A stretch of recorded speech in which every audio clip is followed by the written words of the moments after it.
Seeing your Parasite SEO rankings tank after the latest Google update, yeah, you are definitely not alone. Let's unpack what might be happening and what you can actually do right now. It's been pretty wild, hasn't it? Totally.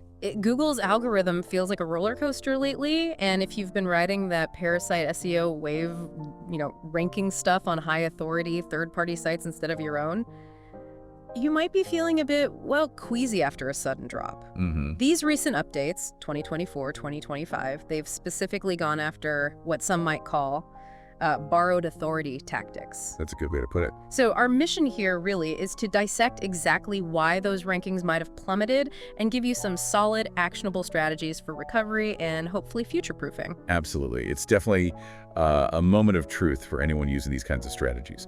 Let's start with the updates themselves, maybe. Step one, understanding the culprits. Good idea. Where do we begin? March 2024. Yeah, let's start there. The March 2024 core update. Think of it as Google basically drawing a line in the sand about site reputation abuse. Right. That term popped up everywhere. Exactly. If you were, leveraging a big site's reputation to rank content that wasn't really their expertise or maybe lacked proper oversight, Google noticed. So piggybacking, essentially. Pretty much.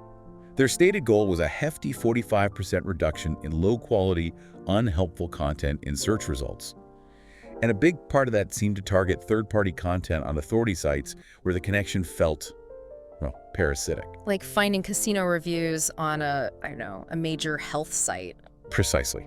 That kind of mismatch. Google's getting much, much smarter about spotting content that's just freeloading off a host's good name without adding real value in that site's context. Okay, so that was the warning shot. Then came May 2024. Yep, the site reputation abuse policy. This wasn't just a core update tweak, it was a specific policy with teeth. Ah, so less of a suggestion, more of a rule. Definitely. It brought automated demotions. Pages seen as blatantly exploiting a host site's authority started getting pushed down, sometimes automatically. And the Forbes Advisor example really drove this home, didn't it? Oh, massively. A reported 68% drop in their top-ranking keywords right after the policy enforcement ramped up. That's not a small adjustment. That's significant. Wow. Okay, and just when people were maybe catching their breath, March 2025. Right. The March 2025 core update rolls in, and it feels like a doubling down on EET. Experience, expertise, authoritativeness, and trustworthiness. Still the big four. Still the big four, but with maybe an even sharper focus. Plus, a clear signal about needing transparency for AI-generated content. If your Parasite content was, let's say, spun up by AI without clear human oversight or verified expertise behind it, Google started filtering that stuff out more aggressively. Okay, so it's not just where the content is, but who wrote it, how it was written, and does it actually belong there? Exactly. And it's fascinating how these updates hit Parasite SEO specifically. The old idea of just benefiting from a platform's overall domain strength, that's weakening. Google seems to be treating subdomains or specific site sections like reviews or whatever almost as standalone entities now. That inherited ranking power, it's definitely been devalued. Ah, so the Forbes Advisor example, again, treating that section more critically on its own merits. Precisely. And the AI scrutiny we mentioned. If your Parasite pages were quick AI jobs without editing, disclosure, author info, they're basically waving a red flag at Google now. Makes sense. And the biggest shift, perhaps, is this intense focus on first-party expertise and relevance. Content that's wildly out of sync with the host site's core niche. It's increasingly viewed as spammy. Think crypto advice on a cooking blog. Gotcha. So Google's getting much better at spotting the odd one out. Okay, so algorithm updates are a huge factor. But let's say someone's listening and thinking, hang on, my content was good, it was relevant. What else could be dragging rankings down? Step two, maybe.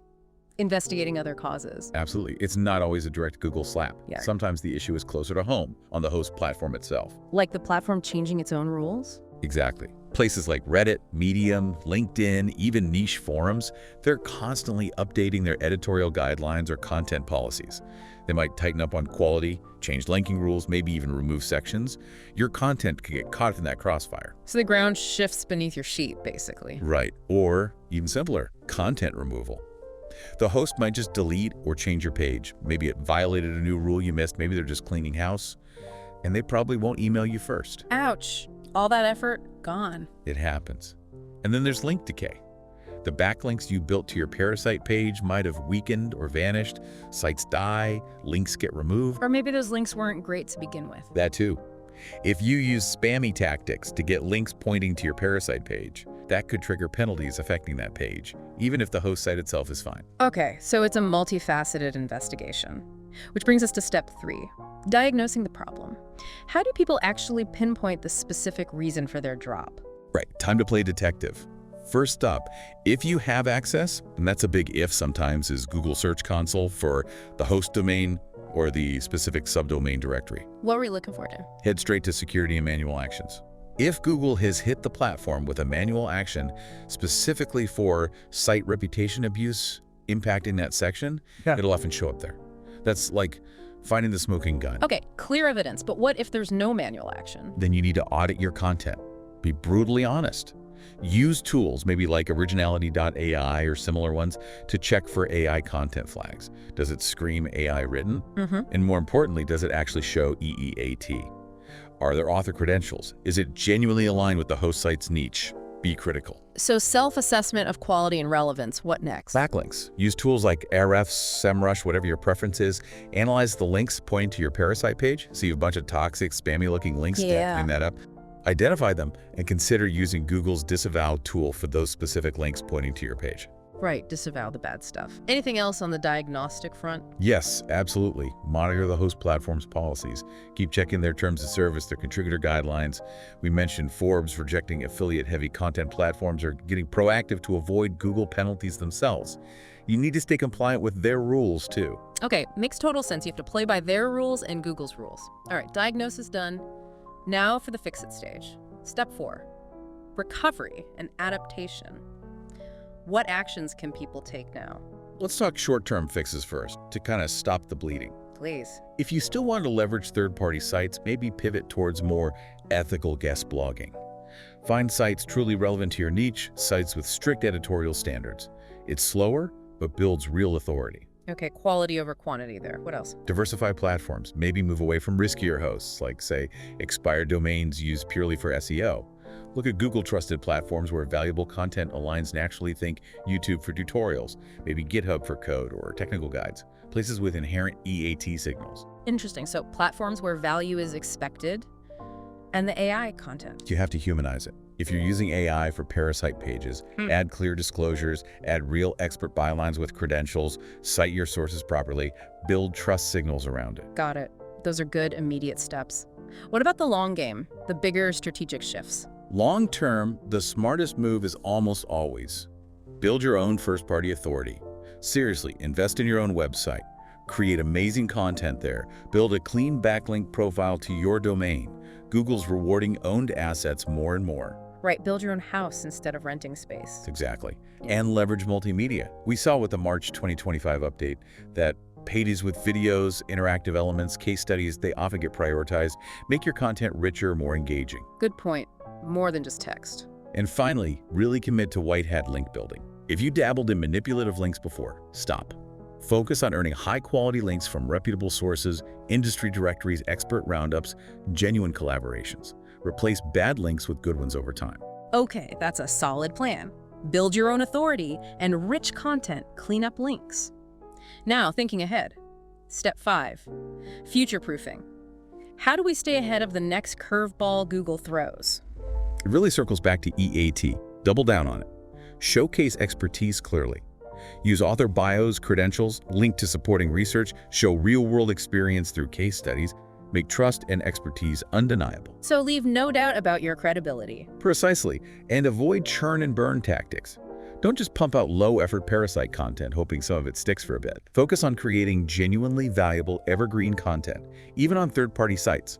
Think in-depth tutorials, not thin affiliate listicles. Quality and value again. Always. And crucially, stay vigilant. Keep monitoring Google's official announcements, their policy updates, that site reputation abuse policy. It's likely to evolve, maybe get stricter in 2025. Staying informed is your best defense. This is incredibly helpful. It really paints a picture of a changing landscape for Parasite SEO. The Wild West days are definitely fading. Adaptation is key. Absolutely. Okay, folks, need more details.